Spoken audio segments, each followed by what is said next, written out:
Actually pretty exciting what's happening with tokenization. It used to be kind of a trite thing to say or talk about a few years ago when they were just tokenizing like college dorms in South Carolina, if you remember. Harbor, I think it was called. But we've come a long way, right? I mean, in your presentation, you really delineated how the growth of the RWA segment is unfolding. And I think that the market has grown since you've come back on stage. Is that an opportunity for Ripple? Are you guys going to be tokenizing money market funds and the like? Is that an opportunity that maybe is missed? Well, it's an opportunity for the XRPL, for sure. Ripple's view is kind of, look, there's a lot of, David talked about this at the end, there's a lot of exciting things represented by the amazing entrepreneurs in this audience. You know, we're not going to play in every space. We may partner, help catalyze. I mean, one of the things you and I have talked about before is seeing more people eat dog food. And, you know, look, we have a big balance sheet. We invest some of that balance sheet.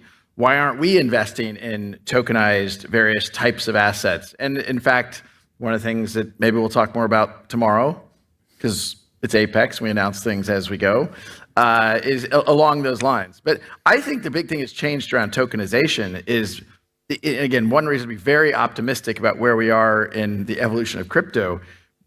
The largest financial managers, asset managers on the planet are talking about, you know, whether it's BlackRock, I mean, certainly Blackstone, Franklin Templeton, Fidelity. I mean, these are, you know, some of the largest asset managers on the planet are actively working on talking about. Larry Fink is, you know, he thinks this is underhyped. This is going to fundamentally change how finance works, and it's going to democratize and give more people access, which is, it really has been the promise of crypto from the earliest days. So it's exciting to see kind of it come to fruition. Do you think, David, there's anything specific about XRPL that is sort of purpose-built for this use case, for what they're calling tokenizers?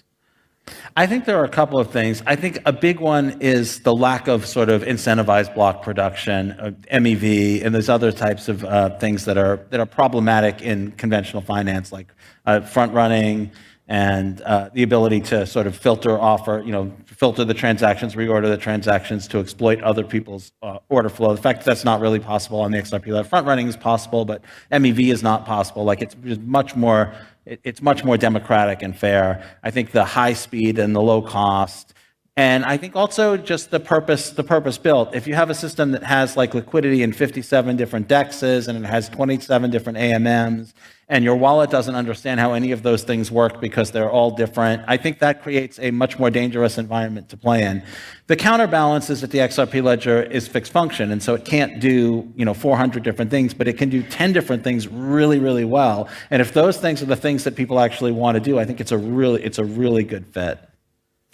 One thing that we haven't talked about yet is artificial intelligence and the intersection of AI and crypto.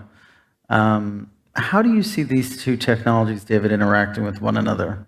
Well, one of the biggest ones is enabling development. That's a big one, and customer support. So one of the challenges with preparing documentation and information, there's a huge challenge getting information out to people. And I can write very technical documentation. I can write very simple explainers. But what LLMs can do is they can suck in all of that technical documentation and answer the actual question that you have, like find the piece that's relevant to what you're doing, convert it into a form that's useful to you. And when you're trying to scale up a developer community, that's a huge obstacle that can be addressed by that type of technology.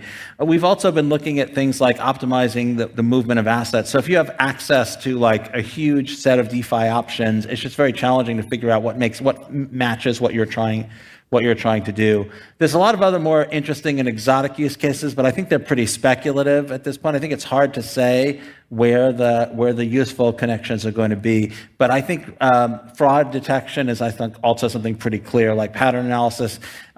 You can do that without artificial intelligence, but the amount of human effort required to keep it current and adjust to new forms of fraud is just very difficult. Artificial intelligence, labeling technologies, they can take things things that we've identified to be fraudulent and then find other things that match. Software development can be tremendously accelerated. I don't think we're going to be able to write smart contracts with AI directly, but I think we can significantly reduce the amount of human effort required, like all of the basic, 90% of the work in building something is just the framework, right? And then putting the actual functionality in there. AI can really streamline that. I think there are going to be other use cases too. I just think it's a little early to figure out where those are going to be. Do you reckon that AI is going to do more good for crypto, or is crypto going to do more good for AI? That's a great question. I am here. The tyranny of the or versus the power of the and. Again. I think they'll both be good for each other. I think one of the things that, but back in 20 years ago, as the internet was earliest days, it was so hard to predict how these technologies were going to evolve and how use cases would evolve to deliver better experiences. In the AI world, one of the things I think it's hard to predict is you probably will have a future where some AI agents become economic actors. And if they become economic actors, they probably need to have some different type of payment infrastructure than how the world works today, because they're probably, you could imagine an AI agent that is facilitating micropayments that you simply can't do over traditional rails, which I think is where AI actually helps crypto in various ways. You talked about use cases and mass adoption. Maybe mass adoption and the number of wallets on a blockchain will explode because you're going to have hundreds of thousands or millions of AI agents that become economic actors doing I don't know what. Sibling, maybe. Say again? Sibling. I don't think ChatGPT is going to walk into a bank and open up a bank account, right? It's going to have to be something that comes from our space. So AI agents in the future will all have, they could have multiple different wallets. Sure. That could be interesting. And therefore become some of the things David talked about, interoperability, bridging. These are things that are going to matter. Well, they matter today. They're only going to become more important. But I do think about why is XRP and the XRP ledger well positioned in the speed, the cost, the scalability. Those things really are only going to matter more in the future. It's interesting, right? Interoperability is something that you've talked about a lot, David, and it's so important to the space to overcome, right? Because even if you think about the number of hacks, the most recent downturn that we still saw hacks increase whilst price decrease. And a lot of that has to do with these honeypots, which are the sort of vectors between the chains, as it were. How much room do we have for improvement? God, so much. That bridge, I call it the bridging problem. We have bridges that work, but there are still a number of problems in the security space.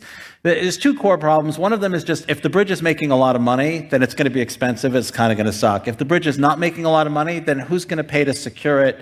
What's going to prevent people from exit scamming? There's those kinds of challenges. The other problem is that either there's somebody who can fix a bridge if it breaks, or there's nobody who can fix a bridge if it breaks. If there's nobody who can fix a bridge if it breaks and it breaks, we're all in trouble. If there's somebody who can fix a bridge if it breaks, they can fix it even when it's not broken, and that's not good.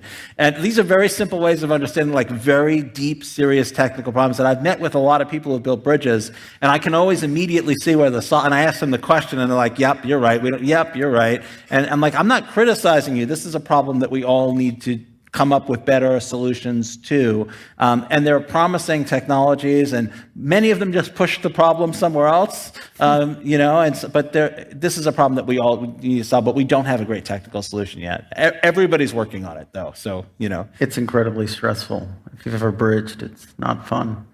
Yeah. So, Brad, do you think that you'll share the stage with David again? Or maybe we'll have to wait another 10 years, 2030? I don't think we'll wait 10 years. We talked about this a little bit. Like David, we kind of divide and conquer a lot of times. And, for us both to be in the same place is a special opportunity. And I think there will be more opportunities to talk about kind of what's going on and come together. But it's indicative of the excitement we have about what's going on in this room. Yeah, I think the latest tally was 700 or 800 attendees. So that's about right. Wow. Yeah, thank you everyone for coming. I guess we'll just end really quickly. We've got 1 minute and 11 seconds, now 10, 9. What are you guys most excited about for the upcoming year? or for the rest of the year, I should say. David? Well, obviously, the launch of the stablecoin is going to be exciting. There's a number of other XRP ledger plans like lending protocol and so on, and oracles that are coming up. But I'm really excited to see what happens in the political sphere in the United States with now, crypto politics becoming part of mainstream politics. And of course, I'm excited to see, continuing enterprise adoption, bringing people onto the blockchain, and maybe some progress on the bridging problem. I'll echo David. The fact that crypto has become part of the American political system conversation is a massive evolution, and it's really just happened in a few weeks. I mean, it's changed very, very quickly, and I think that has very positive long-term, that's very, very good. The thing that I'm most excited about this year, and really I'm going to give it the year, not just calendar year, but we talked earlier about simplicity. We talked about usability. The abstraction layers that I see people building so that these technologies are more usable and more approachable, I think are critical to the industry, critical to the XRPL. And I'm very excited about what I see happening there. Fantastic. Well, thank you guys so much.